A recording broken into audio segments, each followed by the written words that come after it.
여러분의 돈 고민, 저축 혹은 소비 모든 돈 고민을 해결해주는 돈줄 상담소 시간으로 갑니다. 여러분의 소비, 저축, 투자 등등 돈에 관련된 모든 사연, 고민 올려주십시오. 특히나 여러분의 재정 상황을 꼼꼼하게 최대한 꼼꼼하게 써주실수록 저희가 해결책을 찾아드리는데 더 도움을 받으실 수 있을 겁니다. 뿐만 아니라 선물이 나가죠. 하나도 아니고 두 개도 아니고 3종 세트로 와이즈 부스터라는 건강기능식품, 또 에어프라이어, LED 스탠드까지 푸짐하게 보내드립니다. 그래서 그런가 최근에 좀 사연이 많이 꼼꼼하게 또 올라오고 있습니다. 김경필 머니 트레이너 만나봅니다. 안녕하세요. 네, 반갑습니다. 이번 사연은요. 네. 결혼 4년 차. 네. 어떻게 보면 뭐 4년 차까지 이제 신혼부부죠. 그렇죠. 2살 된 딸 네. 하나가 있고 3인 가구인데요. 고정 지출이 많다. 과소비는 안 하는데 아껴 쓴다고 해도 남는 돈이 없다. 주변에서 흔히들 많이 들어볼 수 있는 그렇죠. 그런 네. 고민이죠. 네. 이 부분이 이제 부부 맞벌이인데 합쳐서 월급이 550만 원 정도. 근데 비교적 안정적인 직장을 다니시는 분들이에요. 근데 고정 지출이 약 300만 원. 550만 원 부부가 벌어서 약 300만 원을 고정된 지출로 나간다. 이거는 어떻게 보십니까? 뭐 상황에 따라서 다를 수는 있겠죠. 근데 이제 우리가 일반적으로 많이 별로 쓰는 게 없는데 이렇게 과소비를 하는 건 정말 없는데 왜 이렇게 저축할 돈이 없을까? 이렇게 많은 분들이 이야기하시는데 그게 네. 이제 고정 지출이 커서 그렇거든요. 거의 뭐 필수 지출이라고 그렇죠. 생각하는 거라고. 근데 이제 처음에 그 고정 지출을 설계할 때 설계 단계부터 약간 문제가 있을 수 있다. 우리가 보통 소득을 받으면 거기서 이제 뭐 예를 들면 4대 보험이라고 하는 준조세나 이런 네. 것들을 떼고 나서 그렇죠. 내가 마음대로 할 수 있는 소득 우리가 가처분 소득이라고 합니다. 네. 자, 그런데 가처분 소득 안에 뭐 예를 들면 어쩔 수 없이 나가는 뭐 주거 비용이라든지 대출이자라든지 그다음에 뭐 교통비라든지 이런 고정비가 딱 빠져나가고 남는 말 그대로 진짜 내가 마음대로 쓸 수 있는 걸 자유재량 소득이라고 하는데 네. 이 자유재량 소득이 적으면은 사람들이 생각할 때 나는 별로 과소비하는 게 없는데 왜 이렇게 저축할 돈이 없지 쓸 돈이 없지 이렇게 나오는 거거든요. 그러니까 여러분들이 봤을 때 처음에 고정비가 어떻게 설계되어 있느냐 이게 굉장히 중요하다. 이 부부도 제가 봤을 때는 네네네. 본인들의 소득에 비해서 고정 지출을 당연히 해야 되는 지출이라고 생각하지만 애초에 그 고정 지출을 설계할 때 조금 뭔가 잘못된 부분이 있을 수가 있어요. 집으로 따지면은 뭐 기둥, 대들보, 문 이런 설계부터 잘못돼서 그렇죠. 저쪽 문이 계속 열려 있는 맞아요. 거네요. 그러니까 예를 들면 이상하다. 왜 이렇게 우리가 쓸 돈이 없을까? 우리가 도시 계획을 설계할 때 우리가 서울 같은 경우는 강남 지역은 뭐 지금 이제 개발된 지는 오래됐지만 예전에는 그 경기도 광주군이었잖아요. 네. 처음에 도시 설계를 할 때 도로를 닦고 관공서를 놓고 기본적인 학교를 놓고 그리고 나서 이제 주거를 집어넣다 보니까 네. 약간 계획 도시처럼 이렇게 되어 있는데 그렇죠. 우리가 왜 이 옛날 구도심이라든지 뭐 유럽 같은 데 가보면 왜 이렇게 길이 좁고 불편하냐 이거 결국은 먼저 집부터 다 지은 다음에 그 남는 공간에 길을 닦고 이렇게 하다 보니까 그렇게 된 그렇죠, 거잖아요. 그렇죠. 그러니까 우리가 소득을 설계할 때 처음에 소비 설계를 할 때 우리 소득 수준에 맞는 고정비를 먼저 하고 그 다음에 했어야 되는데 이게 이제 다 쓰고 나서 나중에 뭐 저축 좀 해볼까 하니까 이미 자리 잡은 고정 지출 때문에 꼼짝달싹을 못하게 되는 그런 현상이 발생을 한다. 정말 죄송한 얘기인데 이 부부가 고정 지출이든 변동 지출이든 아직까지는 그 자녀가 있다고는 하지만 신혼 부부라고 사회 초년생이라고 봤을 때 네. 현재 소득 중에 84%를 씁니다. 그럼 우리 청취자분들이 들으셨을 때 뭐 어쨌든 각설하고 뭐 어떤 사정이 있는지 모르겠는데 본인이 번 소득의 80%를 넘게 쓴다. 그러면 일단 이거는 뭐 어찌됐건 문제라고 봐야 되는 거거든요. 비율이 너무 높고 그렇죠. 거기에 이제 고정 지출뿐만 아니라 변동 지출도 있고 이게 어떻게 보면 이제 설계부터 잘못됐다라고 하셨는데 그 설계를 어떻게 하든지 간에 1년이건 2년이건 내가 그렇게 쓰다 보면 그렇죠. 당연히 그게 바꾸기 힘든 고정 지출이 또 제가 돼버리는 거고. 설계 얘기 나온 김에 예. 지금 말씀드렸지만은 항상 강조하는 선저축. 먼저 도로를 닦고 관공서나 학교를 넣고 나서 그다음에 나머지 공간을 활용을 해야 도시가 제대로 되는데 뭐 먼저 필요한 소비부터 다 하고 나서 야 이제 뭐 좀 저축 좀 해봐야 되는데 하면은 항상 할 게 없는 거라는 이야기죠. 그러면 그 원인을 설계가 어떻게 됐는지 한번 뜯어보죠. 네네. 고정지출 비중을 보면요. 굵직한 게 주거비, 종교 관련된 비용, 또 보험료가 있습니다. 네네. 하나씩 보면은 주거비가 한 90만 원 정도 나간다고 하고요. 여기서 말하는 주거비라는 게 이제 대출 이자. 이분이 이제 집을 그래도 내 집 마련을 하셔서. 4년 차, 결혼 4년 차인데 벌써 하셨어요. 그래서 하셔서 이자가 지금 이자만 54만 원 나가고 관리비가 또 한 30만 원 나간다고 합니다. 관리비 아마 요즘 이제 동절기라서 그런 걸 것 같기도 하고 뭐 그다음에 이제 네. 가전 같은 거 정수기 뭐 식기세척기 뭐 인덕션 이런 것들 아마 비용이 나가는 것 같아요. 그러다 보니까 90만 원 정도 나가고 종교는 써주실 때 11조라고 하는 거 보니까 이제 네. 교회인 것 같아요. 네. 55만 원 나가고 그거 외로 또 이제 또 헌금 나가는 거 해서 한 70만 원 정도 나간다. 와 이게 글쎄 이게 부부 맞벌이로 550만 원 버시는데 종교 관련된 비용으로 월 70만 원.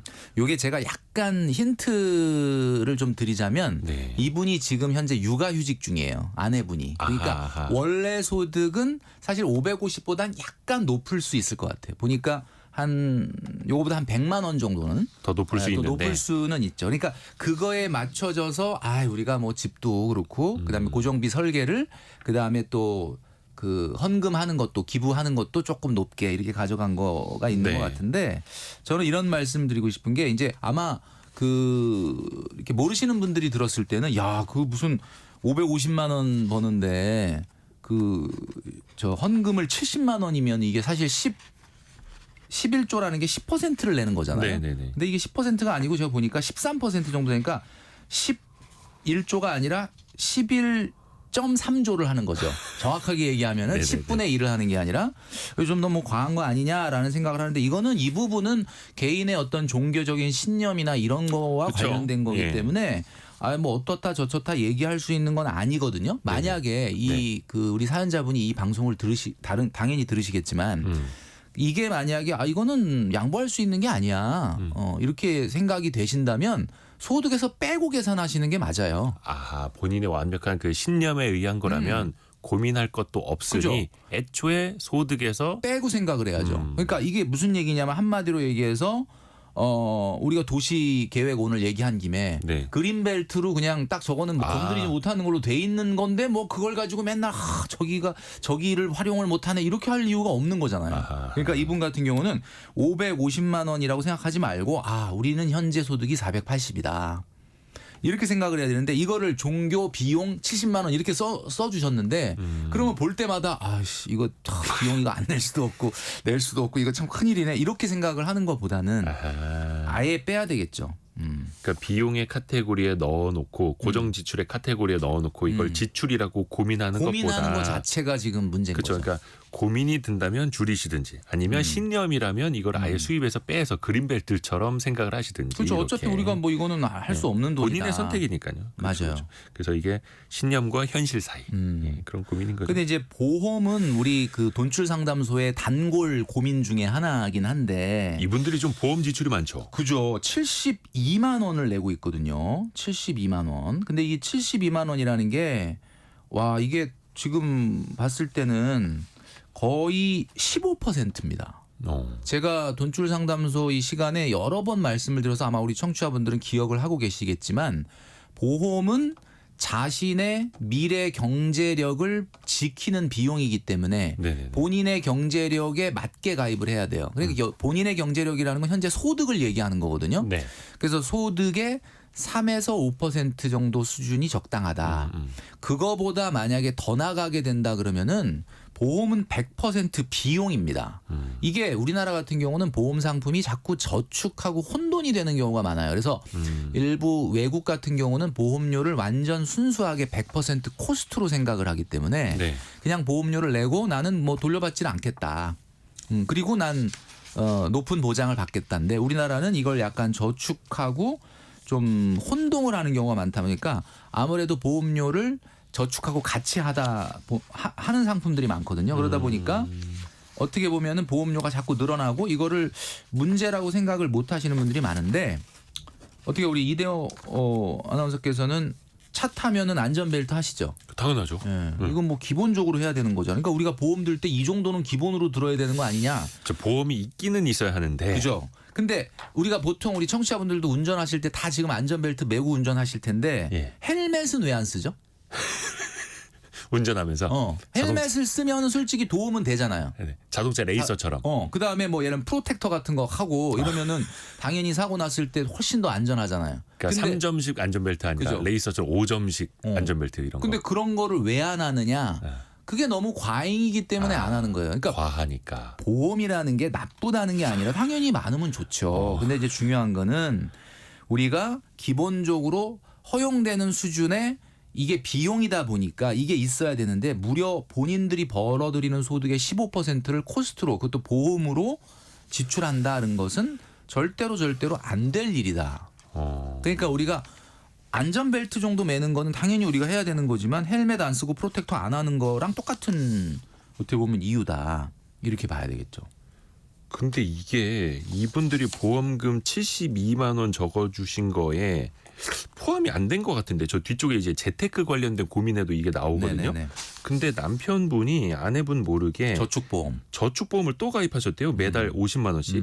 이거는 나는 저축을 위한 거야라고 생각을 해야 됩니까? 아니면 보험을 72만 원이나 하고 있는데 거기다가 50만 원을 또 보험을 해라고 봐야 돼요? 그러니까 저축 우리가 보험 그러면 굉장히 헷갈리는 게 제가 그걸 보험의 그쵸. 성격인 보장을 받기 위한 거냐 저축을 하기 위한 거냐가 약간 헷갈리는데 네. 사실 우리가 알고 있는 뭐 실손보험이나 건강보험이나 암보험이나 특히 종신보험이나 이런 건 사실은 다 보장성 보험 그러니까 보험의 본래 성격인 위험보장이죠. 네. 그런데 이제 우리가 연금보험이나 저축보험이나 이런 건 사실은 저축을 위한 목적으로 하는 보험입니다. 그러니까 뭐 그 안에 약간의 위험보험료라고 해서 보장에 쓰이는 비용이 있긴 하지만 거의 95% 이상은 저축에 쓰이기 때문에 네네네. 연금보험이라든지 이렇게 저축보험 같은 경우는 저축으로 하는 게 맞죠.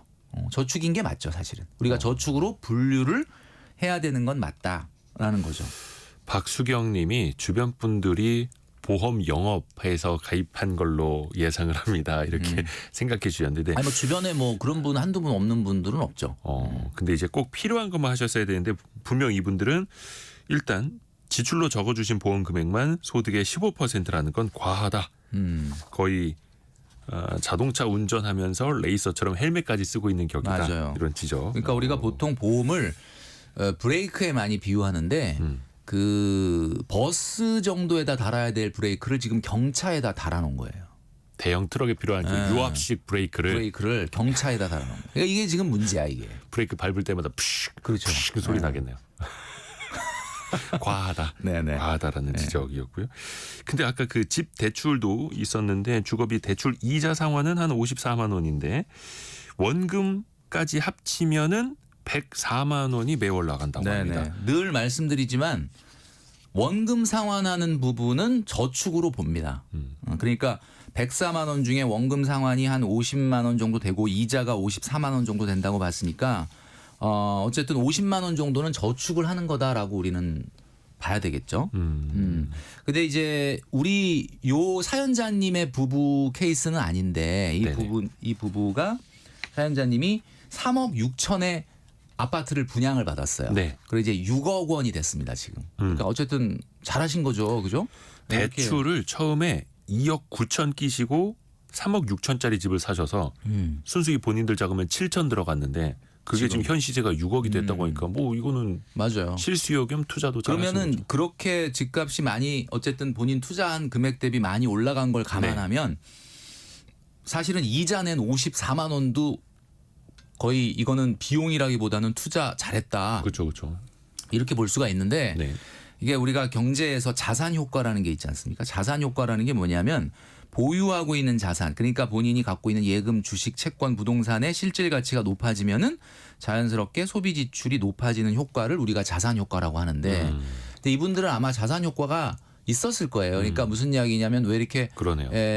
뭐 모르긴 몰라도 우리 짐작이긴 하지만 본인들 모르게 이제 집이 우리가 집값이 이렇게 올랐으니까 소비 지출 같은 것들이 조금 점점 커지고 그러다 보면은 이제 저축할 수 있는 여력이 조금 줄어들게 되지 않았을까라는 생각을 하는 거죠. 아까 김이글님이 대형 버스는 브레이크 공압식입니다. 유압식이 아니라 공압식이라. 그 칙칙 소리가 그 공기 그거. 압축 그거였군요. 예. 헷갈렸습니다. 근데 이분들이 아까 그 보험 우리가 이야기를 해서 좀 과도하다라고 말씀을 네네네. 해주셨는데 이분들도 고민을 하고는 있어요. 근데 그렇죠. 일종의 매몰 비용 효과가 너무 큰 거죠.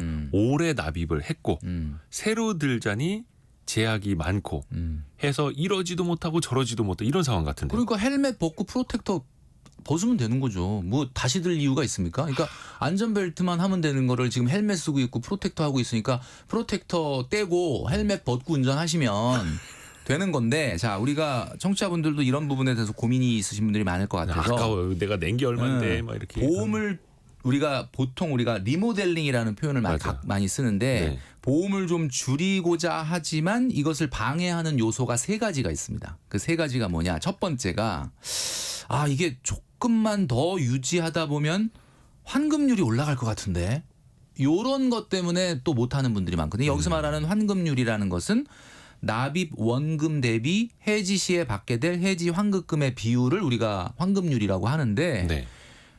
조금만 더 유지하면 지금은 내가 낸 돈에 비해서 뭐 35%밖에 안 나오는데 요거 한 5년만 더 내면 한 7, 80% 정도까지 나올 것 같은데 아하. 요거거든요. 그렇죠. 근데 이거는 여러분 생각을 해보시면 내가 진짜 필요 없다라고 생각한다면 그 환급률이 올라가는 거는 왜 올라가는 거냐면 내가 지금 돈을 계속 내기 때문에 올라가는 거예요. 그렇죠. 내 돈. 내가 지하철을 탔는데 내가 이게 좀 잘못됐다 내 생각과 다르게 보험이 가입돼 있다면 내가 지금 지하철을 탔는데 내려야죠. 수서행을 타야 되는데 구파발행을 탔다. 아. 그러면 어떻게 수서행 그냥 이왕 탄 거니까 그냥 끝까지 가자 그냥 이렇게 하지 않지 않습니까? 빨리 내려서 갈아타야 되잖아. 2호선 순환선일 때 고민됩니다. 그 2호선 순환선 이 방향으로 도는 게 낫나 내려서 반대로 타는 게 낫나. 그렇지. 예. 기다려서 우리 청취자분들도 그런 고민이 있을 텐데. 그러니까 이게 환급률 때문에 내가 조금만 더 내면 환급률이 올라갈 거야라고 하는 기준이 아니라 예. 제가 말씀드렸던 것처럼 내가 지금 내 소득에 걸맞는 보험 수준에서 하고 있는 건지 필요한 건지 필요하지 않은 건지를 판단해서 필요하지 않다면 몇 년 동안 조금 더 내면은 조금 환급률 올라갈 것 같은데라는 것 때문에 정리를 못 하시는 일은 없어야 되겠다. 두 번째는 그러게요. 보험 해지하면은 보장을 제대로 못 받지 않을까라고 하는 또 고민 때문에 이제 또 그렇죠, 못 하시는 분들이 많은데 이거는 제가 말씀드렸잖아요. 사실 헬멧 쓰고 프로텍터를 하고 있는 건 너무 과잉이다. 그다음에 세 번째는 지금 해약하면 손해 보는 것이 아닐까라는 생각 때문에 또 못 하는 분들이 많거든요. 그렇죠. 아마 아시겠지만은 20년, 30년 후에 받게 될 현금 그거는 지금 현재 가치로는 상당히 생각보다는 낮은 현금 화폐 가치이기 때문에 그런 것들을 생각을 하셔서 정리를 좀 하시는 게 이게 좋을 것 같습니다. 또 하나 생각해 봐야 될 게 왜 그런 생각도 많이 하실 거예요. 내가 병원을 좀 많이 가서 다시 이거 해지가 하고 좀 낮은 싼 보험에 가입하면 가입 거절당하는 것 아니야라고 생각해 보실 수 있을 텐데 해지하기 전에 상담을 또 받아보실 수도 있겠고 그렇죠. 결정적으로 이분들이 남편이 40세 아내분이 35세예요. 젊어요. 이 고민을 한 6, 70대에 한다라고 하면 나 이제 보험 가입 새로 안 된다 이럴 수는 있겠습니다만 30대 그리고 40대 완전 초반이신데 그 고민은 좀 안 맞죠. 그렇죠. 그것도 그렇고 그다음에 물론 일단은 이게 이분들이 집병이 있는 걸 저희는 모르니까 그렇죠. 본인의 상태에 따라서 오히려 제가 봤을 때는 보험 가입을 새로 하지 못하지 않을까라는 고민을 할 필요가 없는 게 충분히 보험이 많아. 그러니까 예를 들면 보험이 적은 분이 그런 고민을 하면 모르겠는데 충분히 많은데 그죠? 굳이 그렇게 추가적으로 많은 보험을 가입할 필요가 있을까? 일단 남편분이 39만 원, 아내분이 27만 원, 자녀 보험만 해도 5만 원, 시댁 화재 보험이 14,000원. 근데 자녀가 2살 된 딸아이라고 했는데 5만 원짜리 보험. 요즘은 그렇게 많이 하죠. 그러니까 태아보험 어린이 때부터 보험. 태아보험 때부터 가입을 하고 또 아이가 태어나서도 그 보험을 계속 유지를 하니까 이제 사실은 아이들 같은 경우는 경제 활동을 하지는 않기 때문에 소득 상실분이라는 건 없습니다. 그러니까 예를 들면 아이가 아프거나 어떤 문제가 생겼을 때 아이를 치료할 수 있는 비용만 나오면 되는 거지 이 아이가 경제 활동을 하는 게 아니기 때문에 그 경제 활동을 우리가 복구해야 되는 건 아니잖아요. 그러니까 사실은 엄밀히 말하면 실손보험만 있어도 되는 거죠. 아이들 같은 경우는. 좋습니다. 그리고 고정비가 이렇게 많은데 정작 변동비는 어떤가 한번 따져보면 네네.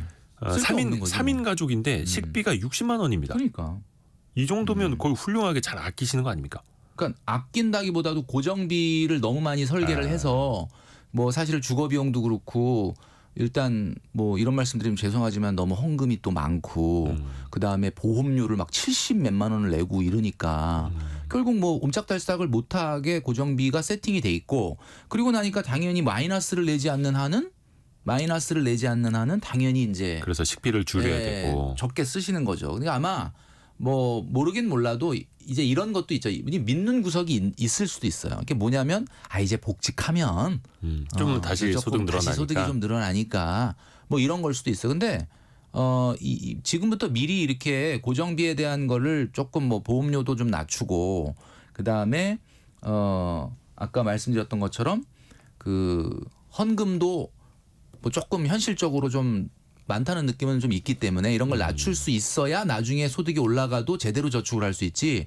지금 저축이라고 하는 수준이 대출원금 포함해가지고 한 90만 원 정도 하시는 거거든요. 물론 청취자분들 중에는 뭐 두 부부가 맞벌이하고 안정적인 직장에 내 집까지 있는데 뭐 저축을 그렇게 뭐 많이 해야 될 필요 있냐 이렇게 생각하시는 분도 있을 수는 있어요. 그렇지만 제 입장에서 봤을 때는 결혼 4년 차가 현실적으로 저축을 90만 원 정도밖에 못 한다. 그것도 550.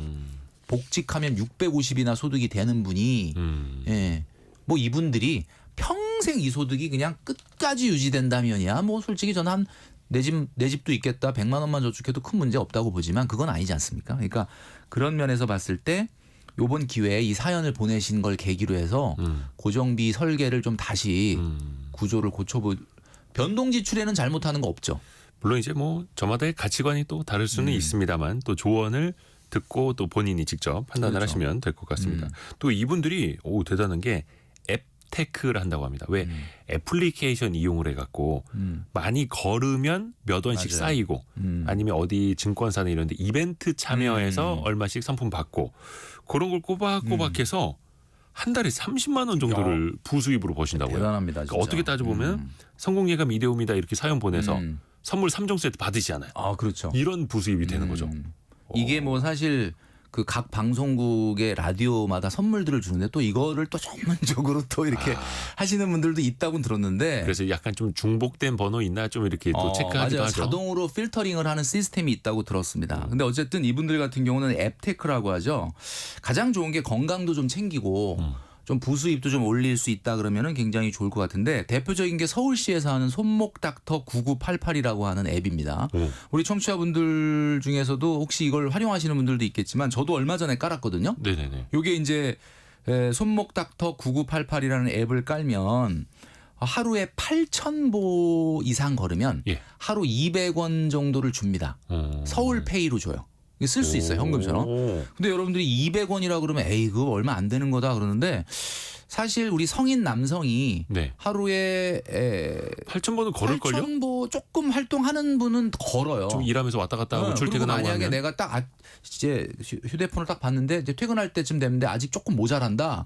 그러면은 버스 정거장 한 2정거장 먼저 내려가지고 집에 슬슬 걸어가면은 운동되죠. 운동되고 채울 수 있단 말이에요. 그리고 이게 일주일에 3번 이상을 8,000보를 걸으면 700원의 보너스를 줍니다. 보너스도 있어요. 네, 그래서 월 놀라지 마십시오. 8,400원까지 적립을 해준다. 괜찮네요. 괜찮죠. 이게 뭐 저가 커피로 하면 한 5잔 정도 먹을 수 있는 정도 커피 값인데. 그러네. 괜찮네요. 건강도 챙기고 돈도 벌고 이렇게 그쵸. 굉장히 좋은 거니까. 그리고 이제 꼭 서울에 안 계신 분들이라 하더라도 이 지자체에서 이런 것들을 운영하는 곳이 있거든요. 네네. 네, 그래서 이걸 좀 많이 활용해 보시면은 뭐 돈 때문이 아니라 본인의 건강 이런 것들을 좀 챙겨볼 수 있지 않을까라는 생각이. 그렇죠. 이렇게 걸으면서 운동도 하고 몸도 챙기고 쏠쏠하게 돈도 벌고 앱테크 이런 건 잘하고 계시네요. 네네. 꼼꼼하신 것 같아요. 예, 이분이. 근데 이제 조금 이분들이 물론 돈 때문에 하는 건 아닐 거라고 보는데 워낙 이제 부수입이라 이런 것들을 올릴 수 있는 그런 기회가 없고 돈도 이게 우리가 저축도 너무 많이 못 하니까 하면서 버시는 건 좋은데 좀 마음이 짠하다는 생각이 보험료 72만 원에 11조 70만 원을 내면서 본인들은 앱테크 이러니까 조금 저는 마음이 오히려 고정 지출에 예, 제가 더 했다간 욕 먹을 것 같긴 한데 하여튼 그렇습니다. 저는 하여튼 그렇죠. 그게 너무 안타까우신 거죠 지금. 그렇습니다. 안타까운 마음에 그렇게 해서 부수입으로 한 달에 한 30만 원 정도 올리고 계시는 거를 경조사비로 거의 지출하신다고 하네요. 뭐 만약 이거 안 했었으면 경조사비 또 내 돈에서 그냥 나가야 되는 거잖아요. 그렇죠. 경조사비 안 할 수도 없고 뭐 우리가 일부에서도 뭐 잠깐 뭐 세뱃돈 뭐 이런 이야기 하던데 지금 이제 또 걱정이실 거란 말이에요. 이제 다음 주부터 본격적으로 그죠. 돈 많이 나가죠. 오고 하면 그죠? 또 하나 이분들의 개인적인 고민, 이 사연 보내주신 그 아내분의 고민인 것 같은데 네. 가족이나 친구들 만날 때 계산을 본인이 하려는 그런 게 있다고 합니다. 누구한테 이제 이분에게 성향이 그런 성향이 얻어먹거나 뭐 각자 내거나 이거보다는 그래도 내가 살게라고 하시는 성향이라고 해요. 이거 어떻게 보십니까? 사실 가까운 친구분들이나 친인척분들은 경제적 상황을 서로 대략은 좀 알지 않습니까? 네네네. 그러니까 중요한 거는 아마 저도 그런데 항상 보면 저희도 이제 형제 저희 위에 누님하고 이제 밥을 먹으면 네. 지난 추석에는 너가 냈으니까 이번엔 내가 한 번씩, 낼게. 이런 식으로 자연스럽게 돼요. 그죠, 그죠. 그래서 그리고 그걸 꼭 기억을 해놔. 아 지난번에 내가 냈다. 이걸 꼭 기억하고 지난번에 내가 냈다는 걸 강조해서 본인이 낸 거는 잊질 않죠. 잊질 않죠. 그래서 그렇게 하고 하는데 이분이 이제 친구분들이나 이런 부분 같은 경우 분들한테는 내 개인사에 내가 얼마 벌고 이런 걸 뭐 세세하게 얘기하는 분도 있고 안 하는 분도 있지만 주변에 가족들이라든가 가까운 친구나 지인들한테는 나의 경제적 계획을 뭐 조금 얘기할 필요도 있어요. 그러니까 뭐냐면 나는 이런 거를 목표로 이렇게 하고 있다. 내 집 마련은 언제까지 하려고 한다. 그래서 나는 어떻게 돈을 어떻게 하고 있다. 이런 것들을 얘기를 했을 때 네. 상대방이 무리하게 너 나보다 돈 잘 버니까 무조건 너가 내라. 라고 요구하지 않게 되거든요. 그러니까 친구들 사이에서도. 그러니까 우리가 이게 연인 사이도 마찬가지입니다. 이 얘기가 약간 벗어날 수는 있는데 데이트 하시는 분들 네. 보면 이게 상대 남친이든 여친이든 내가 지금 한 달에 얼마 정도 소득에서 얼마 정도를 모으고 있고 미래에 어떤 계획을 갖고 있다. 나 진짜 열심히 돈 모으고 있다. 이런 것들이 상대방한테 알려지면은 상대방도 그런 걸 좀 배려를 한단 말이죠. 근데 그런 계획이 없으면은 왜 이렇게 돈을 안 써 나한테? 뭐 이렇게 왜 이렇게 짠돌이야? 상대방에 대해서 좀 안다면 그렇죠. 아는 만큼 또 대화하고 아는 만큼 소비하게 되는 그렇죠. 거니까. 그러니까 부모님한테 내가 언제까지 내 집 마련하려고 지금 청약저축 얼마 넣고 있고 돈 얼마 저축하고 있고 언제쯤 내가 전세로 옮기려고 한다 이런 것들에 대한 계획을 얘기해서 내가 얼마나 빠듯하게 열심히 지금 돈을 모으고 있는지에 대해서 알려드려야 부모님이 용돈을 조금 드려도 야 너 진짜 쓸 돈도 없는데 그래 고맙다 이렇게 되는데 그런 얘기를 전혀 안 하면 얘는 뭐 돈을 그렇게 잘 번다면서 왜 나한테 용돈을 이거밖에 안 주지? 그다음에 맨날 자기는 여행 다니면서 왜 이렇게 설날 선물을 이런 거밖에 안 하지? 이렇게 생각하실 수가 있거든요. 그 정작 이 분들이 부부간에 한 달 용돈으로 얼마 쓰시느냐 각각 월 20만 원씩 합쳐서 월 40만 원이에요. 네네네. 그 용돈 거의 안 쓰시는 거잖아요. 그렇죠. 와. 근데 그 적은 용돈임에도 누구를 만나면 본인이 사려고 하고. 근데 가끔 이제 초과될 수도 있다는 얘기잖아요. 그러면. 근데 약간 그런 거는 상대방한테 약간 어느 정도 날리고 내가 이달 용돈이 얼마인데 아유 벌써 얼마밖에 안 남았어. 막 이런 식으로 뭐 가까운 사이라면 그렇죠. 이해를 구하는 것도 하나의 갑자기 방법이고. 임박해가지고 내가 말이야 사실 요즘 이런 상황이 있어서 이렇게 하면은 왜 이렇게 자꾸 앓는 소리 하냐 이렇게 얘기하니까 미리부터 그런 것들을 얘기하고 나의 계획들을 조금 얘기해 줄 필요가 있다는 거죠. 가까운 가족이나 친구들한테는. 본인이 아쉬운 소리 잘 못하시는 분들이 계세요. 그래서 가장 좋은 결국은. 거는 그리고 요즘은 더치페이가 제일 좋습니다. 아니, 요즘에는 아예 식당 사장님도 네. 따로 결제할 거 한 번에 아예 그거 먼저 꼭 물어봐 물어보세요. 주시더라고. 이게 더치페이 문화가 자리를 네. 잡아서. 그래갖고 같이 나서 5명이 식사를 하고 나오는데 5명이 카드를 들고 맞아요, 줄을 서 있어요. 그래서 그런 경우 있어요. 5명을 다 각자 하는데 조금 불편스럽기는 한데 우리나라의 어떤 문화라든지 이런 거에 비하면 조금 반하는 부분이 있긴 하지만 세상이 좀 많이 바뀌었고 그다음에 상대방의 돈도 귀중하고 내 돈이 귀중한 만큼 그래서 아주 특별한 어떤 경우가 아니면 네네네. 상대방한테 꼭 눈치를 주면서 꼭 너가 내라, 너가 돈을 더 버니까 더 내라라고 하는 거 눈치 주는 건 좀 안 했으면 좋겠다라는 생각이 그쵸. 들어요. 그러니까 본인이 자꾸 계속 사겠다고 하면은 5663번 같은 분이 옆에 가까이 옵니다. 이분이랑 친구하고 싶어요. 이렇게 보내죠. 자꾸 사주시는 분들. 네. 근데 절대로 이거 뭐 사주는 거 안 사준다 그래서 이 비난을 받거나 욕을 먹는 일 아니니까 그런 마음은 내려놓으셔도 됩니다. 아, 좋습니다. 그리고 또 하나가 이분들이 일단 가계부는 꼼꼼히 쓰신다고 해요. 네네. 또 가계부 하면은 김경필 멘토님 아닙니까? 가계부의 효과는 변동 지출을 컨트롤하는 효과입니다. 내가 지난날, 어제, 지난주에 썼던 걸 쓰면서 아, 내가 이런 소비는 좀 잘못된 것 같다라는 본인의 어떻게든 피드백을 하면서 다음에 소비에서 변동 지출을 컨트롤하기 위한 것이 바로 가계부의 기능인데 이분들은 고정 지출 너무 많은 돈을 설계해 놓고 얼마나 없는 그 정말 얼마 안 되는 돈 변동 지출 그 자유재량 소득이라는 게 정말 적잖아요. 그러니까 가계부에 쓰는 게 거의 비슷하겠네요, 매월. 그렇죠. 그러니까 이건 가계부를 쓰는 건 너무 칭찬할 일이지만 가계부를 쓰는 효과가 나타나지 않는다. 그러니까 한마디로 얘기해서 고정 지출의 설계를 먼저 하는 것이 맞지 않을까.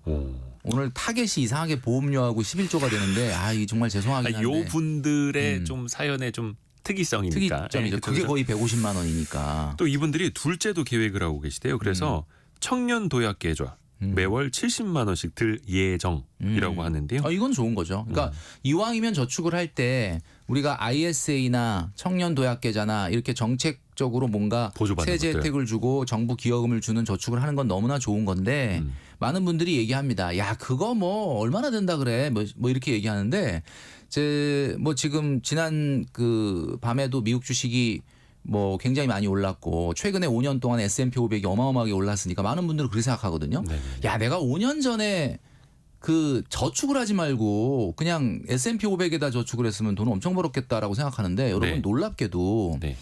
이 5년 전에 S&P 500에 비해서 지금 S&P 500이 수익률이 1월 기준으로 102.9%거든요. 그럼 이 얘기는 무슨 얘기냐면 수익률이 102.9%라는 얘기는 5년 전에 S&P 500에 1억을 넣어놨으면 지금 2억 600 정도 돼 있을 거다 그런 네. 뜻이에요. 그럼 네. 이렇게 보면 대단해 보이지만 사실 여러분들이 매달 5년 전에 1억을 넣어놓을 돈이 없었잖아요. 매달 저축을 하잖아요. 그렇죠. 매달 저축하는 걸로 계산을 해보면 1억 모으기 5년 전에 1억 모으기 제가 늘 강조하는 1억 모으기 저축을 하기 위해서 한 달에 153만 원을 5년간 정기 적금을 하면 딱 오늘 1억이 됐는데 요걸 S&P 500에 그대로 153만 원을 5년 전에 매달 넣어가지고 지금 딱 오잖아요. 그럼 얼마냐? 생각보다 그렇게 금액이 안 그렇죠, 그렇죠. 1억 1,470만 원입니다. 물론 1,470만 원이라는 게 대단히 큰 금액이긴 한데 월로 따지면 그냥 22만 원이거든요. 그러니까 그냥 22만 원 정도 쓸데없는 고정비 안 쓰고 저축 열심히 하는 사람이나 지난 5년간 그렇게 오른 S&P 500에 5년 동안 주구장창 정말 저축을 한 사람이나 차이가 거의 없다는 거예요. 절약이 우선이다. 그래서 절제와 절약과 이분이 여기 이제 고민하셨지만 이렇게 청년 도약 계좌 이런 거의 혜택을 무시하지 말고 이런 저축을 하시는 것도 그러니까 지금 청취자분들 중에서도 나는 미국 주식 안 하는데 큰일이네 이렇게 고민하시는 분이 있으면 제가 말씀드리잖아요. 저축으로 보면 1억 모으는 동안 딱 1,400만 원 정도 차이가 나는 건데 그 5년에 1,400만 원이면 여러분들이 평상시에 그냥 쓸데없는 돈 한 달에 20만 원 정도 안 쓰는 정도 수익률 차이밖에는 안 나는 거다. 그러니까 사실 투자는 세 번째죠. 첫 번째는 나의 가치를 높이는 소득을 높이는 거고 두 번째는 절약하는 거, 아끼는 거고. 그렇죠. 투자는 그래서 그 이어서 세 번째인데 세 번째. 이분들이 ELS, ELB 같은 투자를 하시는데 이건 파생 상품이거든요. 그렇죠. 그러니까 이런 것도 제가 이게 나쁘다는 게 아니라 뭐 ELS 뭐 여러분들 한동안 굉장히 유행을 했었기 때문에 아시겠지만 주가 연계 증권이라고 하지 않습니까? 그렇죠. 그래서 뭐 투자금의 대부분을 채권 투자 같은 원금 보장이 가능한 데 투자하고 일부 소액을 뭐 코스피 200이라든지 아니면 특정 어떻게 보면은 그 위험 자산에다가 편입을 해서 운영하는 상품이고 뭐 ELB 같은 경우는 대신에 이제 주식보다는 어떻게 보면 주가 연계인 채권이라고 볼 수 있겠죠. 채권 스타일이죠. 뭐 이런 건데 저는 좀 안타까운 게 이런 상품들 파생 상품이라는 거에 할 정도로 예.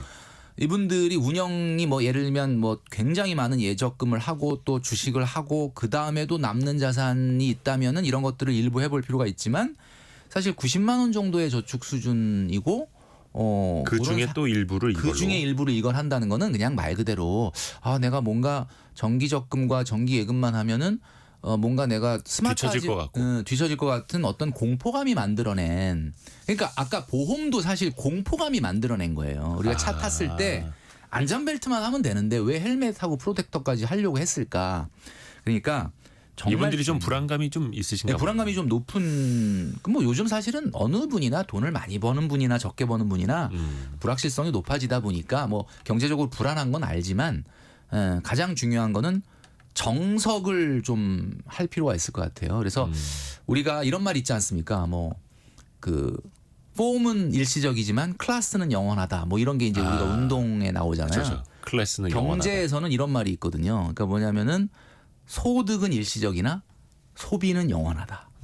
이 소비가 영원하다는 거가 있기 때문에 지금 아무리 많이 벌든 아무리 적게 벌든 어느 정도의 수준의 저축은 유지가 돼야 됩니다. 그러니까 지금 아무리 집이 있다 그러지만 4년차 부부가 전체 소득에서 10% 내외밖에 저축을 못 한다면 그거는 미래가 아주 정상적으로 준비되고 있지는 않은 거니까 이번 기회에 좀 구조조정을 좀 하셔서 그렇죠. 저축을 늘리셔야 되지 않을까 싶습니다. 참고로 ELS, ELB 같은 파생 상품은 좀 자산이 많으신 분들, 그렇죠. 자산가들의 자산 배분 수단 중에 하나이거든요. 그분들이 또 이걸로 뭐 많은 비중을 실으시는 것도 아니고 특히 파생 상품이다 보니까 고위험 상품이어서 아주 일정 부분인데 요게 근데 자산이 많지 않은 또 투자를 많이 하지 않으시는 분들이 이런 파생 상품까지 찾으신다라는 거는 너무 좀 멀리 가셨다라는 맞아요. 개인적인 생각도 가져봅니다.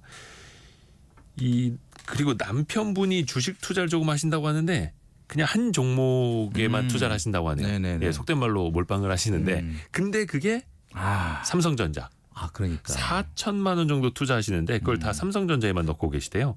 그중에 한 1,000만 원 정도는 손실 보고 계시다고 하고 어떻게 생각하십니까? 마지막으로. 사실 어제 미국 주식은 많이 올랐는데 또 우리나라 국내 증시는 오늘도 약간 좀 약세장을 보이고 있다 보니 네.